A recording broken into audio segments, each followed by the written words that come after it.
Hello, everyone, and welcome to the Sedona International Film Festival. I'm your host, Carol Kahn. We are celebrating our 32nd anniversary. We're coming to you live from Yavapai College, and we're also coming to you live on YouTube. And we're also like to thank our sponsors, Mercedes-Benz of Northern Arizona, as well as our hoteliers and restaurateurs. And we're known, Sedona Film Festival is known as the Filmmakers Film Festival because we treat our filmmakers right. And throughout the day, we always have our interviews with our filmmakers here in this room and celebrity guests, which I'd like to introduce to you, Tim Daly and Stephen Ward with the film Dust to Malibu. And thank you so much for being here. I know Tim just flew in from, it's like a whirlwind, from LA. From New York. From New York. Yeah. And so were you affected by the snowstorm? I mean, that was a big snowstorm. I was affected by the snowstorm for sure, but not today.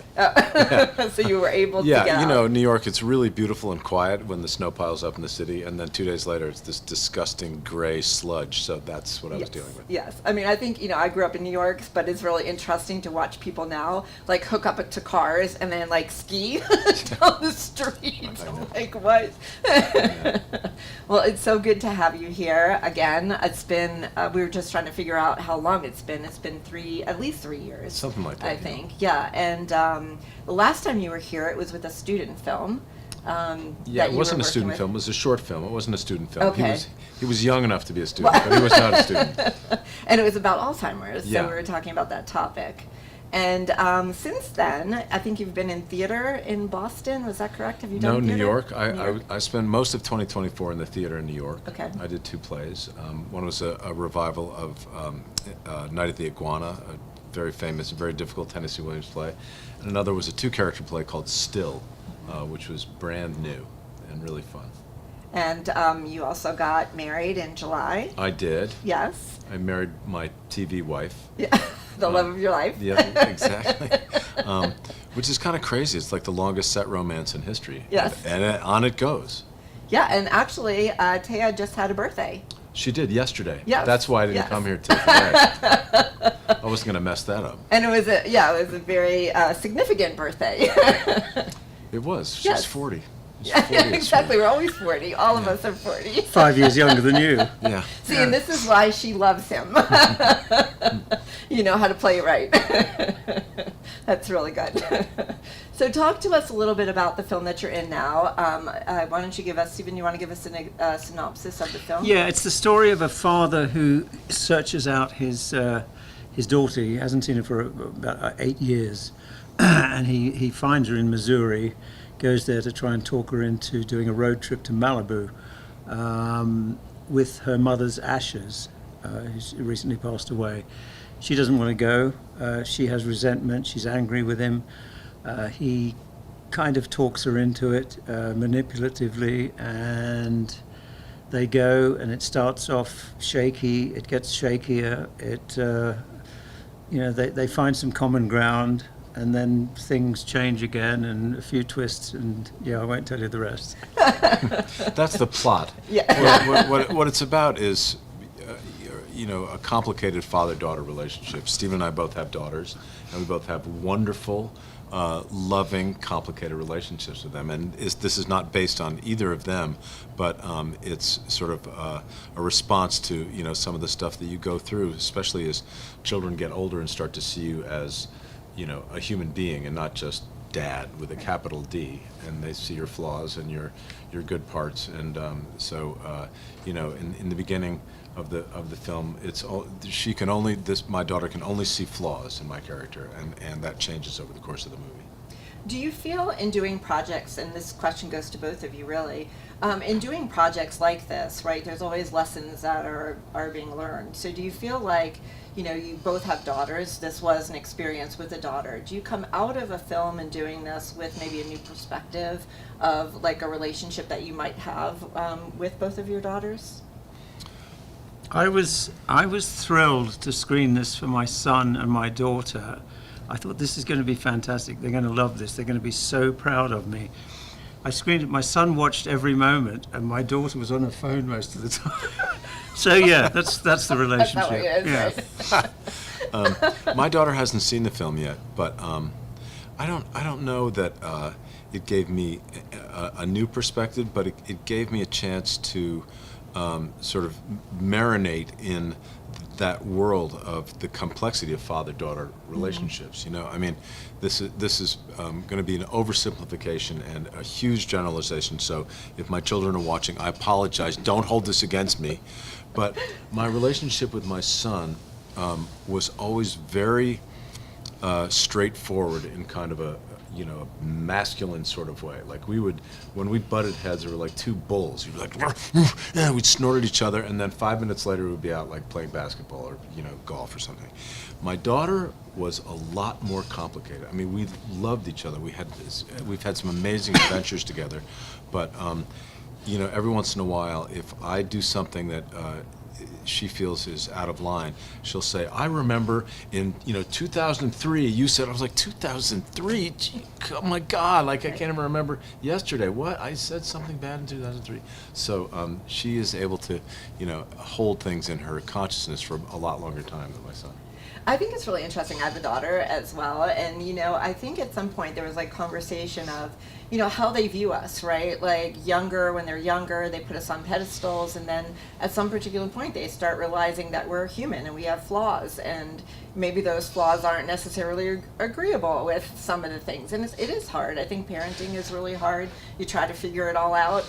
You don't have answers for everything, but I mean, that message does come through pretty clearly. Well, the hope is, I think, that you take the baggage that your parents have given you and set down as much of it as you can, and give less of it to your children. Right. And hopefully they'll give less of it to their children, and maybe someday. There's one line in the film which I think Tim's character says, if you have kids, here's some advice. However your parents brought you up, just do the opposite. And that's pretty much how I lived my life with my kids too. Right. Well, then how did you look at your own parents? I mean, was it the same kind of thing? Was there that... Oh, God, don't start. Then we need a psychology session. How long is this interview? Yeah, no. We don't need therapy right now. Yeah, no, I mean, let's pass on that one. Okay. It is interesting, though. My dad died when I was very young, so there were a lot of dangling participles in our relationship that never really got resolved except by myself. My mom and I had a very difficult relationship, but the good news was that, through a lot of hard work, mostly on my part, I got to a place where I just loved her unconditionally. And it was mostly because I learned some acceptance. I learned not to ask her to, you can't ask a stone wall to be a bouquet of flowers. You got to learn to live with the stone wall. I mean, not saying she's a stone wall, but what I'm saying is that, sometimes your expectations or your fantasy of what a parent should be will never happen. And so you have to, come to grips or come to terms with what you get. Right. And Stephen, when you wrote this and produced it, directed it. Yeah. Did you have Tim in mind, or who did you have? I did. We worked on it from the start. This originated when I remember a film a long time ago called Talk Radio, which was shot in a studio, literally with one person. And I always thought I'd love to do something like that. It expanded to two people in a car, basically. But I wanted to do something small like that, something between, just two people, and especially family members. So, I mean, Tim and I talked about it. I know about his relationship with his daughter. He knows about with mine. That kind of played into it a little bit, but not a lot, to be honest. There's nothing in the film that's representative of that. So yeah, I sat down, I walked around with it for a while, and then we worked on it together, basically. I'd send him bits and pieces, and he'd say, that's the worst bit of writing. No, he didn't. But It's funny, because Stephen and I both, I think, I can speak to you, share a love for intimate stories. I've developed something that I call blockbuster narcolepsy. Whenever there's an action sequence, I fall asleep. I've seen so many of them. They're just like, oh, they're punching. Oh, this person's going to run up the wall and do a backflip and chop them. So I love intimate psychological movies about relationships. And I think Stephen does too, and he's written this beautiful movie, and I was so thrilled to be able One to of be my in it. favorite movies ever, and he was a first-time director, was Robert Redford's Ordinary People. And that was just about a family basically talking to each other. And it was magnificent. So that's kind of been in my head, all through this process. Right. And in putting this film together, is it everything that you wanted it to be, or looking at it now, is there anything that you would change or make different? Oh, loads of things. But just from a production point of view, it's a small budget. You look at it afterwards, you do your best, it comes to life in the editing, but there's always going to be stuff. I mean, any director will tell you that, and it's like, oh, I wish I'd done that. I wish I had a steady cam. I wish, But as far as storytelling goes, it's getting a great reception, so I think, that's all that matters in the end.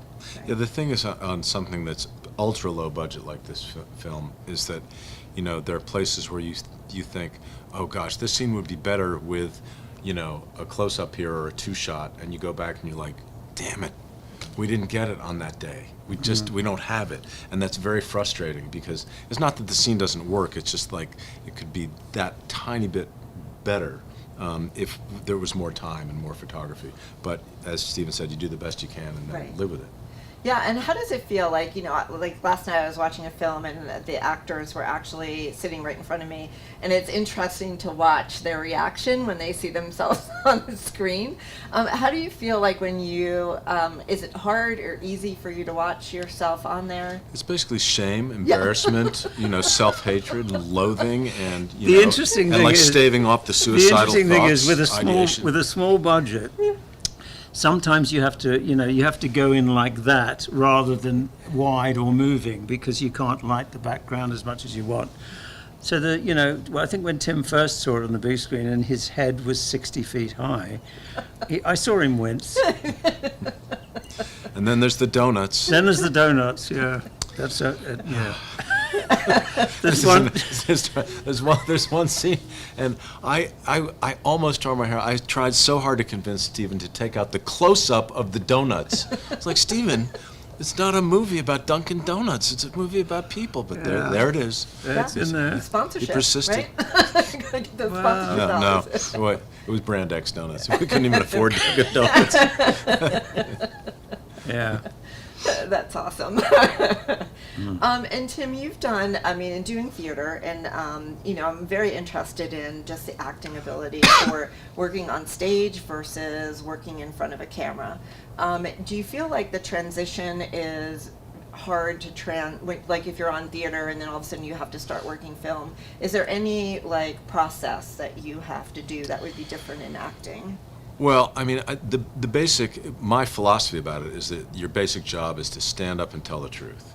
So if you're telling the truth, you're at least in the ballpark of what you're supposed to be doing. I have never understood film or television, even though I've done a lot of it. I still don't know what I'm doing. I have no kind of innate talent for it. But I persist in trying. The theater makes much more sense to me, because you have a much longer rehearsal process, and you're able to sort of take the character and the words and the situation in, and make it sort of part of your nervous system. And with film, it's you have to be really fast and loose. I remember vividly, I think it was my first movie, which was a great movie called Diner. Mm-hmm. There was something in the script, and I don't hold me to this. My memory is fallible, but there was something in the script about he sits at the desk, leaning on his hand, reminiscing about something. And I was brand new, so I spent a week sitting at the desk, like, which hand should I lean on? Like, where's my desk? Is my chair in my chair back? And I get on set, and they're like, yeah, we're not doing that. So walk and talk. It's outside by the park, and you're by the lake. I was like, what? So you have to be flexible and malleable, because things change like that, depending on the weather, the circumstance, what the film might need. But it is interesting to me that in television especially, a lot of writers say, if you say, I would like to change a line, they get frustrated and they say, well, you do theater, you don't change the lines in theater. And I'm like, wait a minute, buddy. what you do when you're doing a new play is you sit down and you read it with the playwright, and there's a rewrite based on the reading, and then you start rehearsal, and then the playwright comes and sees stuff, and there's rewrites, and then you go into a space, and the space changes what you do, and then you do it in front of an audience in previews, and the audience teaches you more than anything else. So it is a process of finding the story, and in film and television, it's the same thing, which is what's fun about it. It's this Easter egg hunt of like, how do you tell the best story? But it's much faster in film because, at least in my experience, you don't have a month to kind of have it ingrained Tim in your is body. probably, well, no, he is the most professional actor I've ever worked with, and I mean that in the best possible way. I mean, every day he was, he knew his lines for a start, which is always a bonus.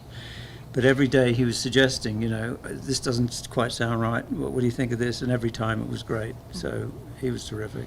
I think that, my philosophy is the best idea wins, and most of Stephen's ideas were the best idea, but sometimes it was mine, and sometimes it might have been, I don't care if it's from the craft service person, if they have a good idea, that's what you should do. And it's a partnership. I guess both of you feel that it's a very partnership much that so, you work yeah. together. It's the most collaborative art form there is. I mean, you can't make movies or television without, people that do lights. I mean, they're just a huge village of A people. lot of trust as well. There has to be trust. If one falls out of line, it can screw up the whole production. Yeah. Right. And you were talking about theater, and as you were talking, I was just thinking about, because you had mentioned, like, even the audience. And, it's very different, like, doing theater, because you get audience reaction right away, right? Like, how they feel, if they like the performance, if they didn't like it, that do. In television, sometimes it's a little bit, you won't know unless, you hear all the stuff after. So you never really know, because it's not really the, Well, here's the interesting thing. When you do theater, you're on the stage, and the audience is reacting in real time. When you do television, you're just alone in your living, it's just out there, and you have no idea what's going on. And when you do a movie, you're sitting in the audience with the audience watching yourself. So it's three totally different experiences. Yeah. The worst of which, for me, is sitting in the theater with the audience watching myself. I know that I mean, you're your worst critic, I think, really, when it comes right down to it. So you worked on this project together. Is there any future projects that you two are working on together? Get writing. Yeah. No, I've got a few projects coming up, and there might be something in there for him. A little, extra. a walk on. Yeah. A walk-on. A little cameo. Or a walk off, depending how he goes. How many years it takes you to write it. You'll walk off the cliff. Are you both friends, like, off camera too? No. No. God, no. I hate him. Hate each other. It's amazing. We're sitting tell. next to each other. I could tell. It just doesn't look like you like each other. Well, it's awesome. Well, you know what? I love talking with you. It's so great to have you back here again at the film festival. Is this your first time in Sedona? It is. Yeah, it's fantastic. And when did you get in town? Last night. So you were here a little bit before him. Yeah. I don't want to let this go by without thanking our producer, Shelley Gibson. I was going to do someplace. that. Oh, okay. She's out there. She may be watching this live. Shelley, we could not have done this without you. She was our rock, and she knew every person that's ever lived in Missouri and got us a lot of wonderful sort of in-kind things that made our little no-budget movie look a lot bigger than it was. Awesome. Well, shout out, and definitely tonight. Yes, tonight the performance is going to be at the Sedona Performing Arts Center at 7:00. There'll be a short Q&A after, and then red carpet. So it'll be great to see you again during that time. Are you going to watch the movie? I will. I'm going to go to great. watch the movie so I can now Excellent. see it. Okay, excellent. Well, if you have any questions after that, you know where we are. Well, I'm going to see you on the red carpet, so I'll be asking you those questions. You're not going to get away with that. Okay. Ask Guarantee him. it. Yeah, I'll ask Tim. Yeah. Well, thank you again so much, Thank Tim. you, It's always Thank great you. to see you. Great to I see know it's you have to come back again. I mean, this seems like it's going to be another what is it? Like, you just repeat performance is Yeah. what I'm looking for. Yeah. Thank you, Carol. Thank you. Yes, Thank you so awesome. much. And don't forget to continually watch us on YouTube, where we have all our filmmaker, celebrity interviews, as well as our red carpets. And we're also on social media, Sedona Film Fest. And if you're on social media, it's hashtag Sedona Film Fest. And thank you again for watching. We'll be back continually throughout the Sedona Film Festival, so just keep watching.